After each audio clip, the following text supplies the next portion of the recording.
ភ័យភ័យទូធំនឹងក្តីកើតមកគ្រួសារក្រហើយយើងមួយបត់ហើយយកមុខខ្ទប់នឹងខ្នើយមិនទេលោកអើយទៅមុខចិត្តវាស្នាខ្ញុំ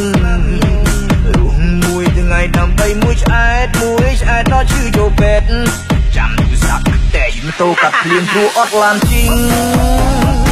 ហើយជិះកិច្ចប៉ូលីសព្រមម៉ូតូអត់គុណពីឆានចាំថ្នល់ថាវាឆ្ងាញ់ពេកគុណឃើញស្រីខំគុណត្រង់ហៀទឹកមកប្រាក់ខែ150អស់ចាហើយខ្ញុំច្បាក់គេឡើងជុំចុងខែឡើងចត់អត់មានណាដឹងព្រោះខ្ញុំមិនសូវមកដល់លីមកខាត់ទៅភ្នាក់គ្រប់គ្នាស្រីណាចូលស្រឡាញ់ងាយដាក់ពីបានរួចរាន់មកលើណាបងអត់ទៅចូលមកស្នេហាហើយចូលទៅទាំងអស់គ្នាអានឹងទៅពីនៃជាស្នេហាពិតទាន់ពេលនៅវេគ្នាទឹកស្ដាយគ្រប់គ្នាពេលខ្ញុំជាស្ថិតមិនស្រឡាញ់ទេ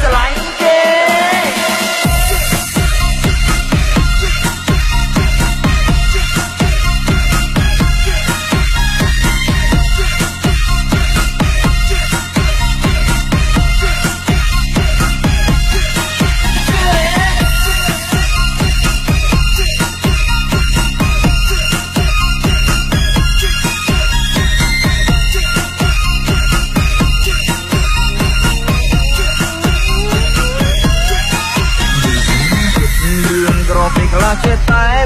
ភ័យទូធំនឹងក្តីកើតមកគ្រួសារក្រហើយ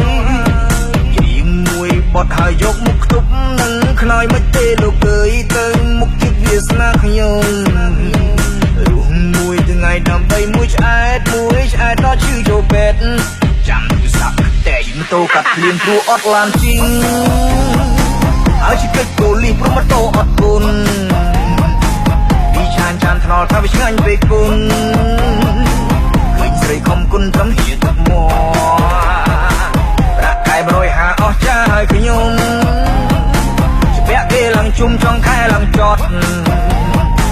អត់មានណាដឹងព្រោះខ្ញុំមិនសូវមកដល់លីមកខាត់ទៅភ្នាក់គ្រប់គ្នា